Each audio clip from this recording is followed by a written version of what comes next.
Hello. Welcome to day 2 of the, Should we say why we're wearing the same clothes as day 1? We're filming this all on... We're filming them all on the same night. This is bulk recording right now. It is almost 1 o'clock in the morning. I'm sure... Are you shitting me? If our neighbors it's heard us, they'll probably, wake up and come knocking on our door. The little boy is gonna hate you. The little boy has school tomorrow, who lives next door.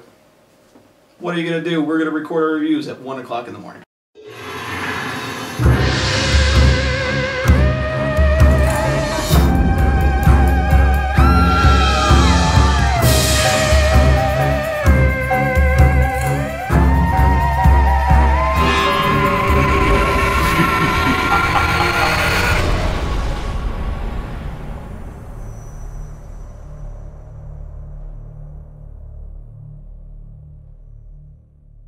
Anyway, so day 2 of the 13 Days of Horror here on Liz's channel, of the Liz and Danz reviews, and today we are reviewing The Sacrament. So, The Sacrament, this was directed by Ty West. He's actually done some stuff in VHS, I think just the first one. I don't think he did anything in the second one, but who knows. He also did The House of the Devil, I believe? I don't know. He's done movies. He's done a couple of movies. He did one of your favorite skits in VHS. He did the Second Honeymoon one that you liked. Good twist. Yeah. Well, we'll get to that in one of the other We'll days. get to that later. One of the other days where we review VHS 1 and 2. Yeah. And then we're going to do VHS Viral on a different day, too. So, anyway. So, The Sacrament. This is another like found footage, documentary-esque sort of deal.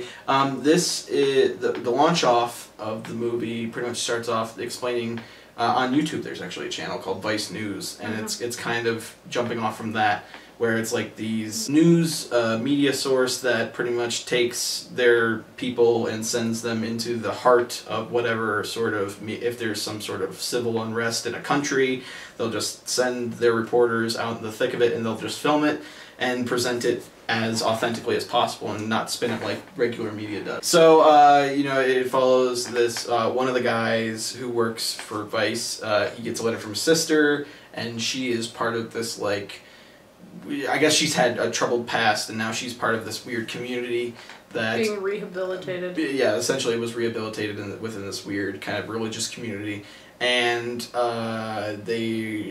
she asks him to come, and so he ends up bringing a news crew with him, the two different guys, the reporter dude and the camera guy, with him into this, like, I guess they have it in Africa or something like that. I can't remember if they I can't remember if they specifically said where it is, but it's somewhere overseas.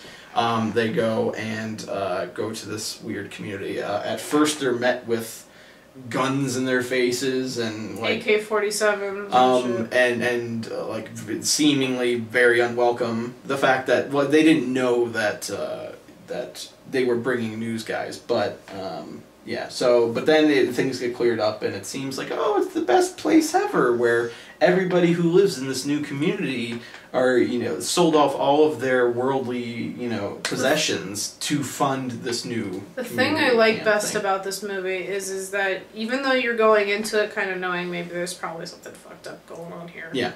I mean, The Sacrament, honestly, I wasn't actually paying attention to the name, but it makes sense, obviously. Is just when the filmmakers filmed this, and they interviewed select people. Yeah.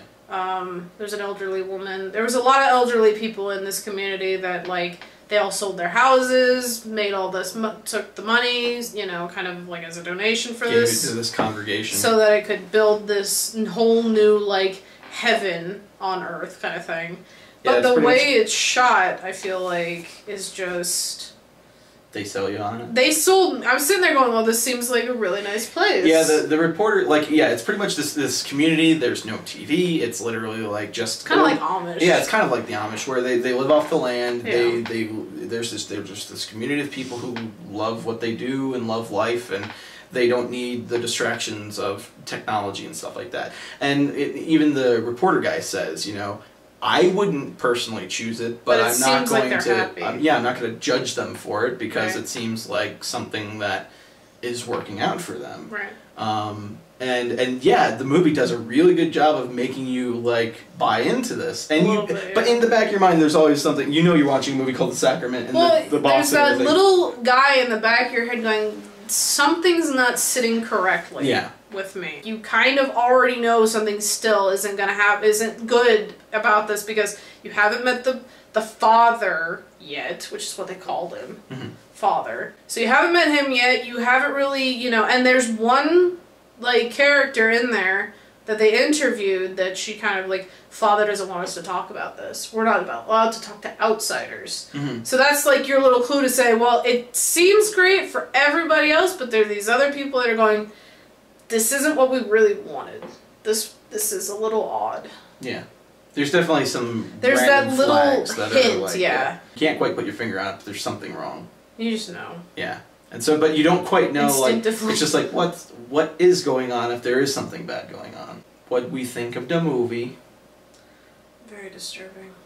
Yeah. Honestly, and unfortunately this shit happens. Yeah.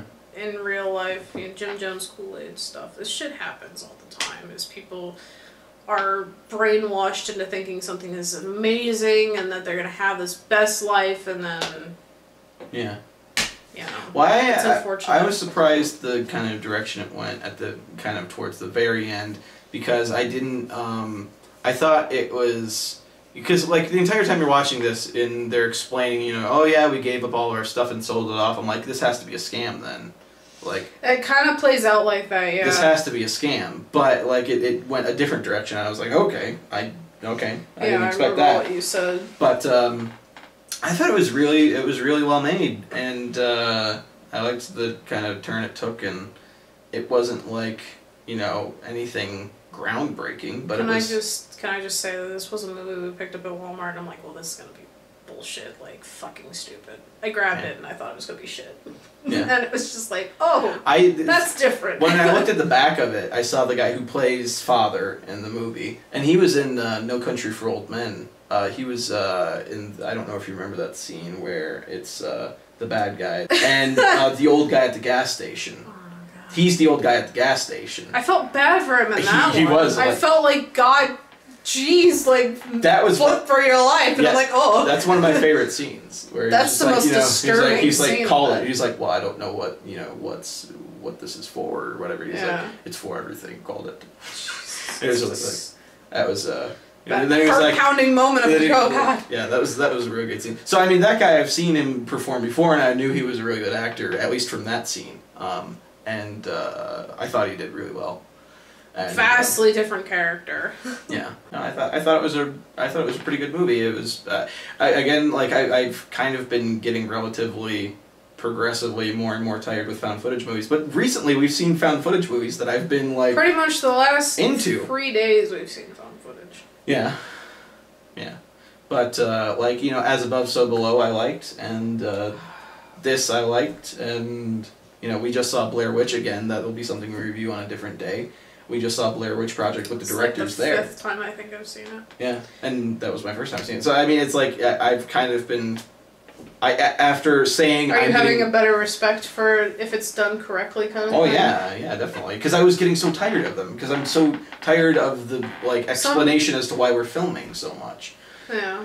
Well, I mean, I completely agree with the Blair Witch guys, though. It's just the way it's shot. Like, if it's got a good story and a good background to it, and the characters are well developed, found footage means absolutely nothing. Yeah, no. As long as the movie has a good story and good characters, like, I mean, it's gonna be a good movie no matter what. And that's kind of what I've been learning. The more found footage movies we've seen recently, so. Can't completely write off the genre, but I wasn't doing that anyway. It's just like I was getting tired of them.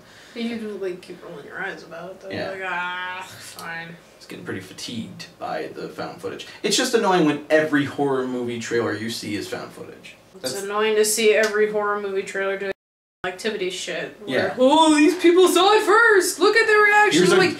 But these are people that watch these movies on, whenever they can. These are not horror movie fans. But, I mean, these are just your everyday, people that go, hey, what movie's out? Let's go see it. Like, that's why they're overreacting to it, in my opinion.